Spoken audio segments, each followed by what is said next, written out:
Okay sir. బాబు గోగినేని గారు నమస్తే అండి. It's very నమస్కారం. Nice to see you. ఎప్పటి నుంచో మీతో మాట్లాడదాం అనుకుంటున్నాము. మీరు ఆపర్చునిటీ ఇచ్చారు మాట్లాడే అవకాశం. It's very nice. నేను నరేష్. నేను మ్యూనిక్లో ఉంటాను, జర్మనీలో. Uh, చాలా రోజులుగా మాట్లాడదాం అనుకుంటున్నాను. ఇప్పుడు అవకాశం దొరికింది. మీరు ఇప్పుడు మీరు ఇండియా విజిట్ చేస్తున్నారండి? మోస్ట్లీ మీరు ఆపరేట్ చేస్తుంది, మీరు ఆస్ట్రేలియాలో ఉంటున్నారా మీరు? అంటే my home is Australia now, also for this year. So yeah. Okay, okay. Thank you అండి. అంటే ఇప్పుడు కాంటెంపరీ మనం ఇంపార్టెన్స్ ఆఫ్ ఎథిజం గురించి, రేషనల్ థాట్ గురించి, హ్యూమనిజం గురించి ఇండియాకి ఎంత అవసరం అనే కాంటెక్స్ట్ లో నేను అడగాలనుకుంటున్నాను. అసలు ఎథిజం యొక్క ఇంపార్టెన్స్ ఒక సమాజానికి, ఇప్పుడున్న సమాజం ఇంకా ఎథిస్ట్ గా కానీ హ్యూమనిస్ట్ గా, మోర్ రేషనలిస్ట్ గా మారాల్సిన అవసరం ఏంటి, అండ్ ఇండియాకి ఎంత అవసరం ఉంది? What is the relevance? Atheism is important అంటే I'm not that sure అండి. Atheism is simply a conclusion. దేవుడు ఉన్నాడా లేడా అన్న ప్రశ్నకి అటువంటి కాన్సెప్ట్ కి వ్యాలిడిటీ లేదు అని అంటే మీరు నాస్తికులు. దేవుడు లేడు అని చెప్పినంత మాత్రాన మనకి కానీ, సమాజానికి కానీ, దేశానికి కానీ పెద్ద ఉరిగేది ఏమి ఉండదండి. మనకు కావాల్సింది ఏంటంటే హేతుబద్ధమైన ఆలోచన, మానవ విలువలు. వీటికి బేసిస్గా ఏథియిజం ఫంక్షన్ చేస్తుంది. ఆ మేరకు నాస్తికులుగా ఉన్నవారు హేతుబద్ధంగా ఆలోచించటం, మానవ విలువలపైన దృష్టి పెట్టడం సులభం అవుతుంది. They are not confused by other thoughts. They are not diverted by scholastic thinking. Akkada we see the significance of a non-religious viewpoint, a non-theistic viewpoint. ఇప్పుడు యాక్టివ్గా దేవుడు లేడు అని డినౌన్సింగ్ కంటే కూడా ఒక నాన్ రిలీజియస్ వ్యూ పాయింట్తో మనిషి తనని, తన సమాజాన్ని, తన చుట్టూ ఉన్న ప్రకృతిని కానీ, విశ్వాన్ని కానీ అర్థం చేసుకునే ప్రయత్నంలో there is a lot to gain. అక్కడ మటుకు we see that atheism is relevant. Atheism లేకుండా మంచి వాళ్ళు ఉండరా అంటే చాలా మంది ఉంటారు. అందరు ఏథియిస్టులు మంచి కాదు. సో ఇది దేనికి గీటురాయి కాదు, ఎక్సెప్ట్ దేవుడు ఉన్నాడా లేడా అన్న విషయం ఇట్లా తప్పిస్తే. దాని తర్వాత ఏంటి అన్నది ముఖ్యం. మనిషి యొక్క స్థానం, సమాజంలో మనిషి యొక్క స్థానం, ఈ విశ్వాంతరాలంలో మనిషి తనని ఎక్కడ పెట్టుకోవాలి అన్న ఆలోచన చేయటం, ఇదంతా కూడా హేతుబద్ధంగా చేసినప్పుడు మానవవాద దృక్పథానికి మనం వస్తాం. మై ఇంట్రెస్ట్ ఈజ్ ఇన్, మీరు అన్నారు, ఆ పదం కూడా వాడారు, my interest is in humanism. My conclusion is clearly atheistic, but I can't do much with it. My interest is in humanism and my conclusion is atheism అని చెప్పారు. ఈ ఒక సొసైటీ ఎలా ఉండాలి, మన ఒక సమాజం ఎలా ఉండాలి అనే దాంట్లో గవర్నమెంట్ ఏ రోల్ ప్లే చేస్తుంది? గవర్నమెంట్ యొక్క యాక్టివ్గా ఎలాంటి రోల్ తీసుకోవాలి? సమాజాన్ని టువర్డ్స్ హ్యూమనిజం వైపు నడిపించాలా, లేకపోతే టువర్డ్స్ రిలీజియన్ వైపు ఎక్కువ నడిపించాలా లేదా అనేది గవర్నమెంట్ కొంత కంట్రోల్ చేయగలుగుతుంది, ఎలాంటి స్టాండ్ తీసుకుంటుంది అని. మనకి ఇండిపెండెన్స్ వచ్చిన దగ్గర నుంచి ప్రభుత్వాలు ఏ వైపుకి నడిపించిన, అంటే సమాజంలో ఆటోమేటిక్గా సైన్స్ అండ్ టెక్నాలజీ వల్ల, ఆర్గానిక్గా వచ్చే చేంజెస్ వల్ల వచ్చిన మార్పులే ఉన్నాయా? దైవం పట్ల కానీ, హ్యూమనిస్ట్ అండ్ రేషనలిస్ట్ థాట్ పరంగా కానీ సమాజంలో, భారత సమాజంలో వచ్చిన మార్పులకి ప్రభుత్వాలు రోల్ ఏంటి? ప్రభుత్వాలు తీసుకోవాల్సినంత రోల్, యాక్టివ్ రోల్ తీసుకున్నాయా? వాళ్ళు సైలెంట్ స్పెక్టేటర్గా ఉన్నారా? లేకపోతే నెగెటివ్ గా ఇంకా రివర్స్ డైరెక్షన్ లో పంపించే విధంగా ప్రభుత్వాలు ఉన్నాయా? మనం భారతదేశం గురించి మాట్లాడుతున్నాం కాబట్టి భారతదేశానికి నిర్వచనం ఇచ్చేది ఆ దేశం యొక్క ఉద్దేశాలు, ఆ దేశం యొక్క డైరెక్షన్ ని నిర్దేశించేది అన్ని దేశాలకు కూడా రాజ్యాంగమే. మన రాజ్యాంగం, భారతదేశ రాజ్యాంగం నిజానికి ఒక మానవవాద డాక్యుమెంట్. It's humanist document. ఎందుకు హ్యూమనిస్ట్ డాక్యుమెంట్ అంటే అది హక్కులని ఏదైతే ప్రతిపాదిస్తుందో, ప్రతిపాదించటమే కాదు, వాటి గ్యారంటీస్ కల్పిస్తుంది. That is the right word. అవన్నీ కూడా మానవవాదులు చాలా కాలంగా ప్రతిపాదిస్తున్నవే. వాటికి ఒక లీగల్ కాన్స్టిట్యూషనల్ బేసిస్ రాజ్యాంగంలో అవి పొందుపరిచిన కారణంగా the constitution itself takes a humanist identity or character. ఇప్పుడు అందరికీ సమానత్వం ఉండాలి అన్నది అన్ని రాజ్యాంగాల్లోనూ ఉంటుంది. ప్రాక్టికల్గా ఎలా ఉన్నా కూడా అందరికీ భావ ప్రకటన స్వేచ్ఛ ఉండాలి అని ప్రపంచంలో అది లేని రాజ్యాంగం ఉండదు కదండి. కానీ ఇవన్నీ కూడా హ్యూమనిస్ట్ ప్రిన్సిపల్స్. ఏ మతాలు కూడా ఇవి చెప్పవు కదా. ఇప్పుడు ఇన్ని మతాలు ఉన్నాయి, 4000 మతాలు పుట్టినాయి ఇప్పటికి. ఈ 4000 మతాల్లో అందరికీ భావ ప్రకటన స్వేచ్ఛ ఉండాలని అందరూ ఆడా మగ కానీ, మగవారిలో డిఫరెంట్ కేటగిరీస్ కానీ, ఆడవారిలో డిఫరెంట్ హైరార్కీస్ కానీ, వీరందరికీ సమానత్వం ఉండాలని ఏ మతం చెప్పలేదు. మనిషి యొక్క హుందాతనం మీద ప్రతిపాదించిన హక్కులు ఏదైనా ఒక్క మతమైనా ఇచ్చిందండి? ఇవ్వలేదు. మనం ఫండమెంటల్ రైట్స్, ప్రాథమిక హక్కుల గురించి మాట్లాడుకుంటే భారత్ అన్నీ కూడా ఒక మానవవాద దృక్పథం నుండి వచ్చినవి. అంతేకాకుండా భారతదేశ రాజ్యాంగంలో ఆర్టికల్ 51 దేనిలో అయితే పౌరుల యొక్క ప్రాథమిక, ముందు హక్కుల గురించి మాట్లాడుకుంటున్నాం, ప్రాథమిక బాధ్యతలు ఏమిటి? ఈ బాధ్యతల్లో పౌరులందరూ కూడా మానవవాదాన్ని, సమాజ సంస్కరణని, అలాగే విజ్ఞాన శాస్త్ర దృక్పథాన్ని ముందుకు తీసుకువెళ్ళాలి అని రాజ్యాంగం ఆదేశిస్తుందండి అందరు. ఇది ఒక క్లియర్, ఆ పదం వాడటంతో పాటు మానవవాదం యొక్క ఉద్దేశాలను కూడా చాలా క్లియర్గా ప్రకటిస్తున్నది ఆ టెక్స్ట్ అక్కడ. మీరు అడిగింది ఏంటంటే ప్రభుత్వాలు ఏమి చేయాలి?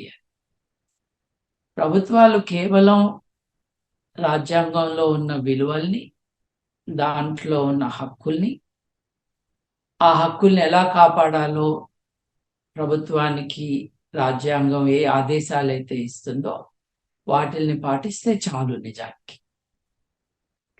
వాస్తవానికి అది జరుగుతుందా లేదా అంటే, మనము బ్రాడ్గా 1947లో ఇండిపెండెన్స్ వస్తే 1950లో మనం రాజ్యాంగాన్ని అడాప్ట్ చేసుకుంటే ఈ దాదాపు 75 సంవత్సరాల కాలంలో మోస్ట్ ఆఫ్ ద టైం రాజ్యాంగం ఇచ్చిన డైరెక్షన్లోనే దేశం వెళ్తూ ఉన్నది. ఇప్పుడు గత 10 ఏళ్లలో 20 ఏళ్లలో it has not been the same, but still the broad direction has been maintained. ఈ మధ్య జరుగుతున్న డెవలప్మెంట్స్ కారణంగా మళ్ళీ వెనక్కు వెళ్ళే ప్రమాదం. ఇప్పుడు చూడండి, బ్రాడ్గా 30 కోట్ల మంది ఉన్న జనాభా మనకి ఇండిపెండెన్స్ వచ్చినప్పుడు ఇవాళ 140 కోట్లు. ఈ 30 నుంచి 140 కోట్ల మంది అవ్వటం, వీళ్ళందరికీ భారతదేశ చరిత్రలో ఎప్పుడూ లేనన్ని హక్కులు ఉండటం ఈరోజు. 1947లో 35 ఏళ్ళు 40 ఏళ్ళు బ్రతికితే సగటు జీవనం అప్పుడు ఆ ఏరియాలో ఉండేది. సగటున 35-40 ఏళ్ళ కంటే ఎక్కువ ఎవరు బతికేవాళ్ళు కాదు. అలాంటిది మనం ఇప్పుడు దాదాపు 70 ఏళ్ళు బతుకుతున్నాం. ఆడమగ కొంచెం తేడా ఉంటుంది, బట్ లివింగ్ లాంగ్. అట్లాగే there are incidents of gross violation of human rights. కానీ 140 కోట్ల మందిని మనం చూసుకుంటామంటే they are enjoying more rights than any Indian or person living in today's geography of India has enjoyed in the past. అంటే మనం చాలా క్విక్గా అనుకోవచ్చు, మన దేశం ఈజ్ నాట్ డూయింగ్ వెల్, గత 15 ఏళ్ళు 20 ఏళ్ళు ఉన్న డెవలప్మెంట్స్ నాకు ఇష్టం లేదు. That feeling is not unjustified. But మనం అసెస్ చేసుకుంటే గనక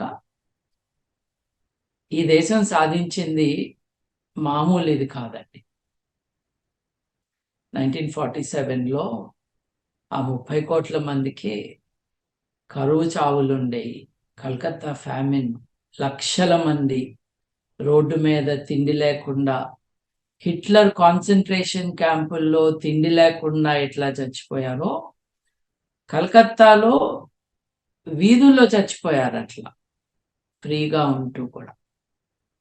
అక్కడి నుంచి నేటి వరకు మనం వచ్చామంటే ఇదంతా ఒక హ్యూమనిస్ట్ డైరెక్షన్లోనే వెళ్తూ ఉంది.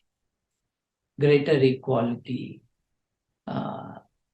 Better food, better health, reasonable regulation of rights. This should be an overall assessment. Yeah. ప్రభుత్వాలన్నీ యూనిఫామ్ గా కమిట్ అయి చేశాయా అంటే it is not so obvious to us. కానీ ఇక్కడ ప్రభుత్వాలను ఎందుకు మనం వేలెత్తి చూపాలి? ప్రభుత్వాలను ఎన్నుకుంటున్న ప్రజలు అలా కావాలని కోరుకుంటున్నారు కాబట్టి వారు కావాలనుకున్న ప్రభుత్వాలు వచ్చి ప్రజలు దేనికైతే వాళ్ళకి సపోర్ట్ చేస్తారో దాన్నే ఇంప్లిమెంట్ చేస్తున్నారు కదండి. సార్, మీరు ప్రజలు ఏం కోరుకుంటున్నారో వాళ్ళు దాని గవర్నమెంట్స్ ఇంప్లిమెంట్ చేస్తాయి అన్నారు. ఇక్కడ సమాజం ఎప్పుడైనా ఏ దేశంలో అయినా సమాజం ఇంచుమించుగా ఒక 98% రిలీజియస్ పీపుల్ ఉండొచ్చు, కొన్ని కంట్రీస్ తప్పిస్తే. ముఖ్యంగా ఇండియాలో అయితే ఇంచుమించుగా ఎథిజం కానీ ఏ రిలీజియన్ ఫాలో అవనే పాపులేషన్ తక్కువ ఉంటుంది, ఏదో ఒక రిలీజియన్ ఫాలో అయ్యే వాళ్ళు ఉన్నారు. మరి సమాజం ఎప్పుడు రిలీజియన్ని సపోర్ట్ చేస్తూనే ఉంటుంది, రిలీజియన్ కావాలనే అనుకుంటుంది కదా. అసలు ప్రభుత్వాలు యాక్టివ్గా ఎలా మూడ్ ఆఫ్ ద నేషన్, అంటే ఒక దేశం మొత్తానికి వాళ్ళని బలంగా నమ్మేదానికి గా వెళ్ళటానికి వాళ్ళకి ప్రాక్టికల్గా ఎంత ఫీజిబిలిటీ ఉంటుంది? అంటే వాళ్ళని వాళ్ళు డ్యామేజ్ చేసుకున్నట్టే కదా ఏదైనా ఒక దేశం కొంచెం రేషనలిజం వైపుకి పుష్ చేయడానికి, రిలీజియన్లో ఉన్న బ్యాడ్ ఏంటి ఎక్స్ప్లెయిన్ చేయడానికి ట్రై చేస్తే అది ప్రభుత్వాలకు ఇబ్బంది. అసలు సమాజాన్ని అటువైపు అసలు ఎలా నడిపించగలవు? మొత్తం సమాజం కోరుకుంటుంది అది రిలీజియన్ కావాలి అని. అలాంటప్పుడు ఇది డిఫికల్ట్ కదా, సమాజం అసలు ప్రోగ్రెస్ ఎలా అవుతుంది? అంటే ఇది మతము అన్నది, రిలీజియన్ అన్నది ప్రజల హక్కు, ప్రాథమిక హక్కు. ఏది నమ్మాలి ఏది నమ్మకూడదు అన్న నిర్ణయం ఆ వ్యక్తిదే, ఇంకొకళ్ళది కాదు. వేరే మతస్థులది కాదు, మతం లేని మనలాంటి వాళ్ళది కాదు, ప్రభుత్వానిది కాదు. నమ్మకాలతో ఎవరు కూడా ఇంటర్ఫియర్ అవ్వటానికి వీల్లేదు. ఎలా అయితే ఒక దేశానికి మతము దిశానిర్దేశం ఇవ్వకూడదో అలాగే నాస్తికత్వం కూడా ఇవ్వకూడదు.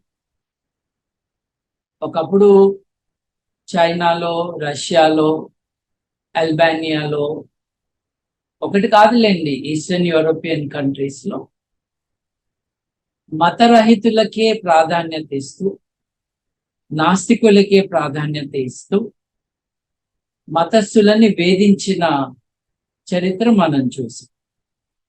అది అన్యాయం. ఏమి నమ్మాలి అన్న విషయంలో ఎవరు జోక్యం చేసుకో. మరి ప్రభుత్వం రోల్ ఎక్కడ ఉంది అని అంటే, మీరు నమ్ముతున్నవి ఆ దేశంలో ఉన్న చట్టం కానీ, ఆ దేశానికి దిశానిర్దేశం ఇస్తున్న రాజ్యాంగం కానీ, లేదు యూనివర్సల్ గా ప్రివేల్ అవుతున్న మానవ హక్కుల ప్రమాణాలకు కానీ, if the practice of that thought will create a gap between the expectations and the requirements of human rights and the social religious traditions, అప్పుడు ప్రభుత్వాలు రావచ్చు. అంటే దాని అర్థం, నాకు రంగురాళ్ళ పైన, రంగుదారాల పైన నమ్మకం ఉంటే రంగుదారం నేను కట్టుకోవచ్చు, దాన్ని ఎవరు ఆపటానికి లేదు. కావాలంటే మిత్రులు మాట్లాడచ్చు దాన్ని. కానీ రంగుదారంతో నీ భవిష్యత్తు మారుస్తాను అని చెప్పే వ్యాపారవేత్తని మటుకు ప్రభుత్వం నియంత్రించు. అక్కడ మోసం జరుగుతుంది, అక్కడ అబద్ధం జరుగుతుంది. మోసాన్ని, అబద్ధాన్ని ఆపే హక్కులు ప్రభుత్వాలకు ఉంటాయి. ఎందుకంటే వీటిల్లో బాధితులు ఉన్నారు. అట్లాగే బాల్య వివాహాలు,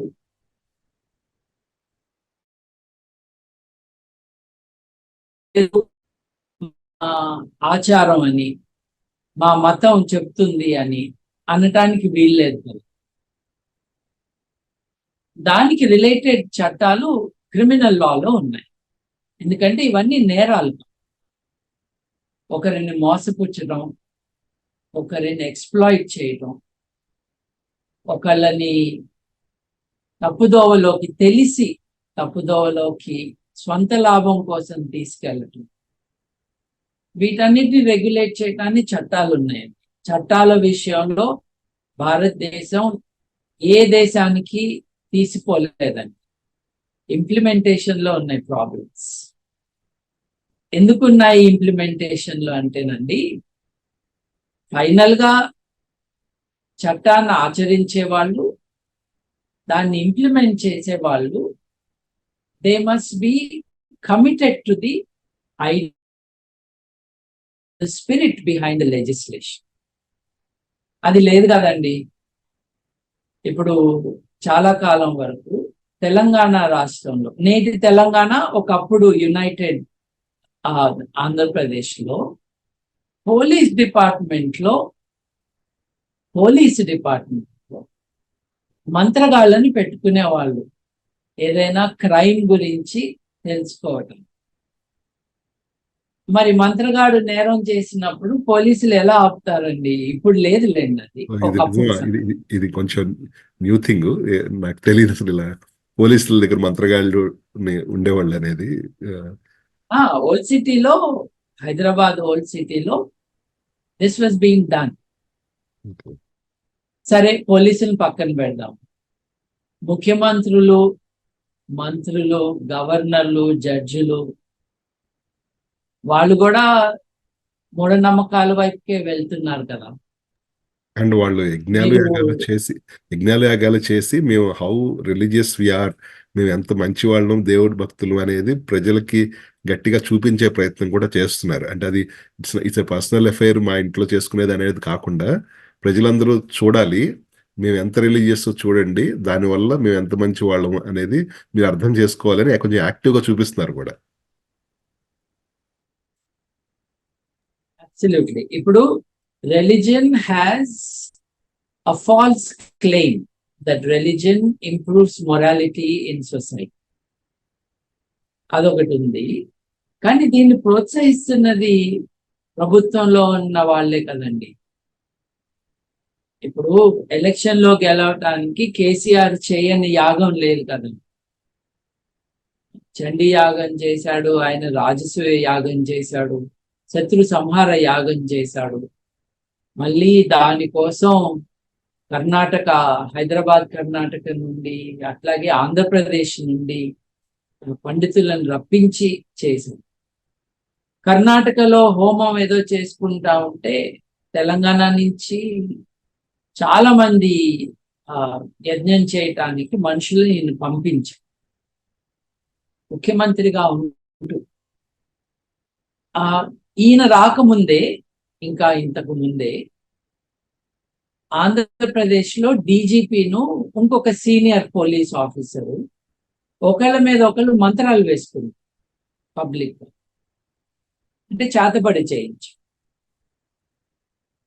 వాళ్ళపైన డిసిప్లినరీ యాక్షన్ తీసుకోవాల్సిన వాళ్ళ హైరార్కీ ఎవరు తీసుకోలేదే. వాళ్ళు ఆనరబుల్ గా రిటైర్ అయ్యారు వాళ్ళ ఉద్యోగం నుంచి. ఇట్లాంటి బ్రాడ్ కాంటెక్స్ట్ ఏది, wear religion is claimed to be the basis of morality, which is not true. Religious belief is considered as showing the way to the truth, which has not been established so far in millions of lives of people, or over thousands of years of human experience. దీన్ని challenge చేయటమే కష్టం అయిపోతూ ఉన్న పరిస్థితులు నేడు. Intolerance. మీరు ముందు అడిగిన ప్రశ్న, ప్రభుత్వాలు ఏమి చేస్తున్నాయో, ప్రభుత్వాలు ఏమి చేయట్లేదు అని అంటే, మతం పేరుతో, మూఢనమ్మకం పేరుతో చెడ్డ పనులు ఎవరైనా చేస్తుంటే వాళ్ళని ఆపే ధైర్యం చూపించట్లేదు. రాజ్యాంగంలో ఉన్న విలువలకి నిబద్ధత లేనట్టుగా నిరూపించుకుంటున్నారు ప్రభుత్వంలో ఉన్నవారు. అది ఎక్కడి నుంచి మొదలు పెట్టాలండి? It starts with the highest person in the nation, in the country, the highest constitutional authorities, and it trickles down. ఇది మటుకు ఒక రెక్టిట్యూడ్ ఒకప్పుడు ఉండేది, అది ఈరోజు లేకుండా పోయింది అని మనకు తెలుస్తాం. Otherwise, these officers, these constitutional functionaries may be people of great merit, but here they have failed the country. ఉదాహరణకి జస్టిస్ పిఎన్ భాగవతి ఉంది. భాగవతి పెద్ద సత్యసాయి బాబా భక్తుడు.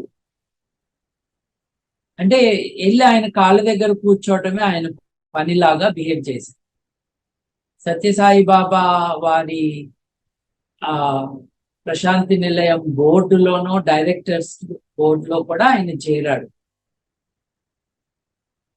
సాయిబాబా బెడ్రూమ్ లో హత్యలు జరిగినప్పుడు సాయిబాబా ఇంటరాగేషన్ ఎందుకు జరగలేదు అని అడిగినప్పుడు, అలా జరిగిందా నాకు తెలీదు అన్నాడు. అది అబద్ధమే కదా. ఇప్పుడు ఒక దేశంలో ఉన్న వాళ్ళకి తెలియకపోవచ్చు. తను ఏ సంస్థకి బోర్డ్ ఆఫ్ డైరెక్టర్స్ లో ఉన్నాడో ఆ సంస్థలో ఉన్న మోస్ట్ ఇంపార్టెంట్ పర్సన్, ఎవరి పేరుతో అయితే ఆ సంస్థని పెట్టారో, ఆయన బెడ్రూమ్ లో ఆయన విట్నెస్ గా కానీ ఇంకా ఏదైనా కానీ 6 హత్యలు జరిగితే నాకు తెలీదు అని అనటం. అదే టైంలో ఆ హత్యలు జరిగిన with in matter of days president of the republic Shankar Dayal Sharma వెళ్ళి విజిట్ చేయడం, క్రైమ్ సీన్ దగ్గరికి వెళ్ళి ఇదంతా ఏదో ఆడపిల్లల గొడవ అంట కదా అని ఆయన చెప్పి ఇన్వెస్టిగేషన్ ని డిస్ట్రాక్ట్ చేయటం, ఇవన్నీ మనం చూస్తా ఉన్నాం. భాగవతి గారు ఆయన ఎందుకు మెన్షన్ చేశానంటే, నేను మంచి జడ్జిమెంట్స్ ఇచ్చిన కారణం నాకు సాయిబాబా డైరెక్షన్ ఇచ్చాడు, గైడెన్స్ ఇచ్చాడు, దేవుడు గైడెన్స్ ఇచ్చాడు అని ఆయన చెప్పారు. ఆయన చీఫ్ జస్టిస్ ఆఫ్ ఇండియాగా చేశారు. ఒకప్పుడు పబ్లిక్ ఇంట్రెస్ట్ లిటిగేషన్ అన్న వెరీ ఇంపార్టెంట్ ఇనిషియేటివ్ భారతదేశంలో ఆయన కారణంగానే వచ్చింది.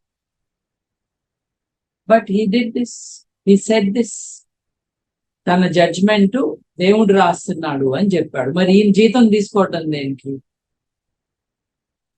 మొన్న రిటైర్ అయిన తెలుగు చీఫ్ జస్టిస్ వెంకటరమణ గారు అనుకుంటా ఆయన, వాట్ ఏ స్కాండల్ అండి. ఆయన పెట్టిన పొర్లు దండాలు ఇంకెవరైనా పెట్టారండి? ఏది చీఫ్ జస్టిస్ ఇండివిజువల్ గా చేయడంలో మనకి ఎటువంటి అభ్యంతరం?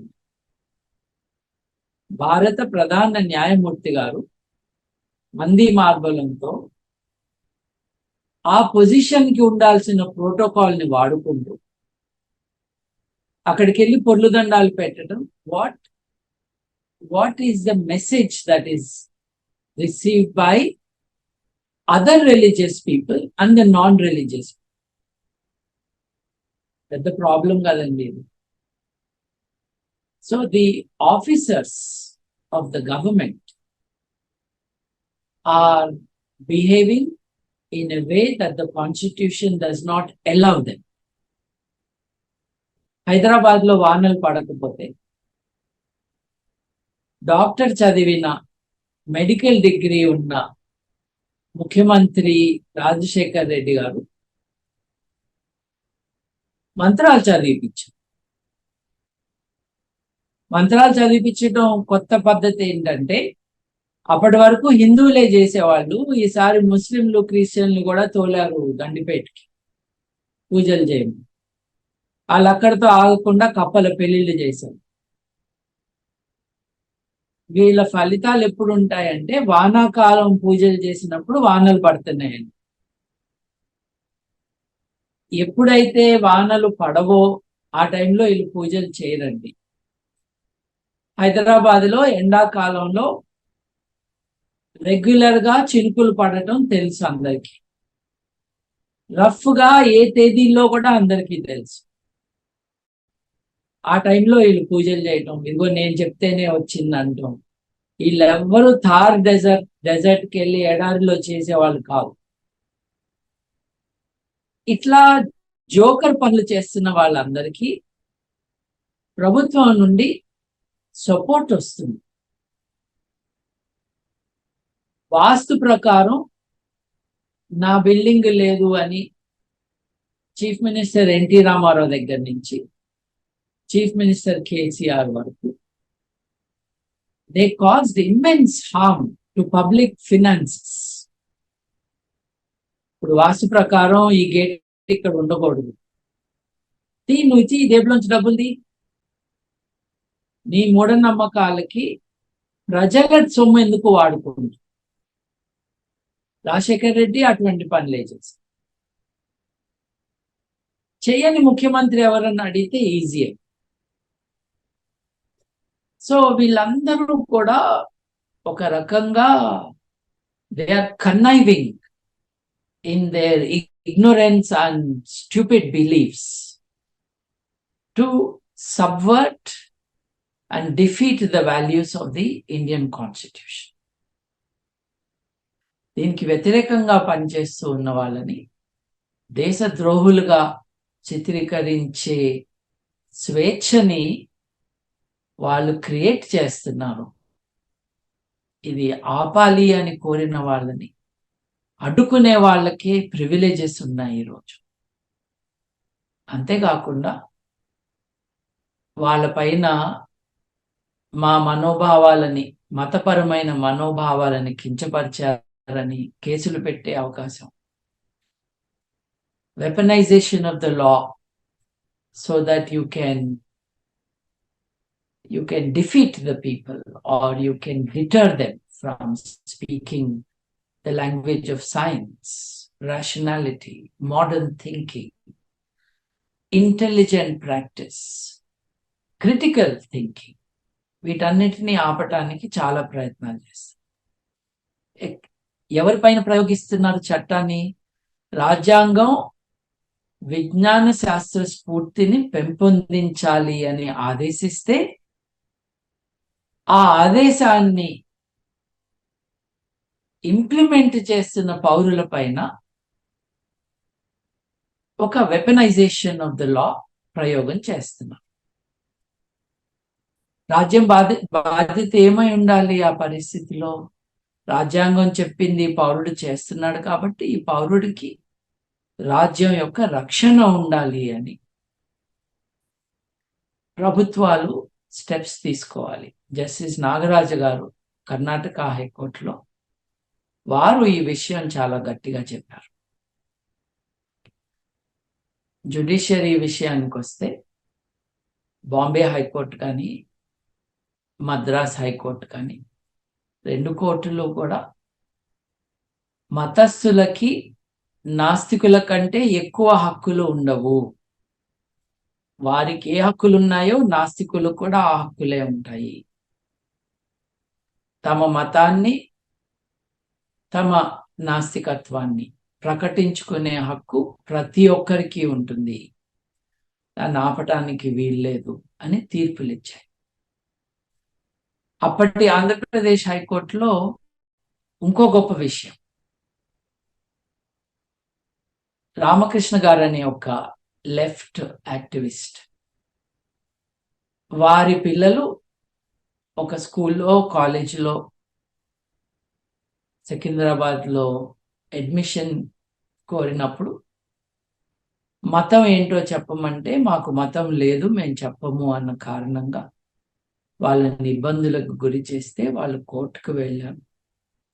Court ruled in favour of Ramakrishna గారి చిల్డ్రన్. వారి పేర్లు గుర్తులేదు, ఆ పిల్లల పేర్లు. సో ఓ పక్కనేమో the political class has abandoned it's duty. Overall society is not that interested anymore in the principles of science, of verifiable, of the scientific temper and method, let us say. అది ఒక పక్కన ఉంది. రెండో పక్కన నేను మీకు కొన్ని పాజిటివ్ ఎగ్జాంపుల్స్ చెప్పాను, ఎందుకంటే మరీ నెగిటివ్గా మాట్లాడుకుంటే బాగోదు అని. కానీ ఈ కోర్టుల్లోనే కూర్చుని రాజస్థాన్ కోర్టులో ఒక జడ్జి గారు నెమలి పునరుత్పత్తి అన్నది మగ నెమలి కన్నీటిని ఆడనెమలి తాగిన కారణంగా నెమలి గర్భం దాలుస్తుంది అని చెప్పాడు. ఇంకొక జడ్జి మేబీ ఉత్తరప్రదేశ్ అండి, గుర్తులేదు నాకు, ఆయనేమో ఆవు గురించి మాట్లాడారు. ఇది ఆవు గురించి చాలా క్లియర్గా ఉంటాయండి వీళ్ళ బిలీఫ్స్. ఆక్సిజన్ పీలుస్తుంది, ఆక్సిజన్ వదులుతుంది. పీల్చేదే వదిలేటట్టయితే పీల్చడం దేనికి? కానీ వీళ్ళ కామన్ సెన్స్ కి తట్టని విషయాలు, వీళ్ళ వృత్తికి సంబంధించిన విషయాలు నిర్లజ్జగా మాట్లాడుకోగలుగుతుంది జడ్జిలు. అసలు హిందూయిజం అన్నది మతమే కాదు పో అని ఒక జడ్జి గారు చెప్పారు. జడ్జికి ఏంటండి సంబంధం? ఆయనకి జీతం మనం ఎందుకు ఇస్తున్నామండి? ఏం చేయమని ఇస్తున్నాం? వీళ్ళందరూ జీతగాళ్లే. కన్సాలిడేటెడ్ ఫండ్ ఆఫ్ ఇండియా నుంచి జీతం వస్తుంది నిజమే, కానీ దే ఆర్ ఎంప్లాయీస్. వాళ్ళకు పని ఉంటుంది, ఆ డ్యూటీస్ని నిర్వర్తించటమే వాళ్ళ పని. However they have frequently exceeded their limit with no control or admonition from their higher authorities. So ఇదంతా అన్నమాట.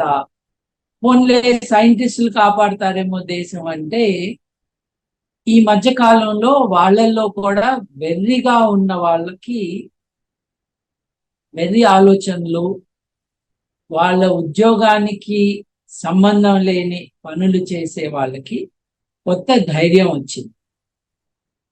రైట్ వింగ్ గవర్నమెంట్స్ వచ్చేసరికి వాళ్ళకి ఎటువంటి బెదురు లేకుండా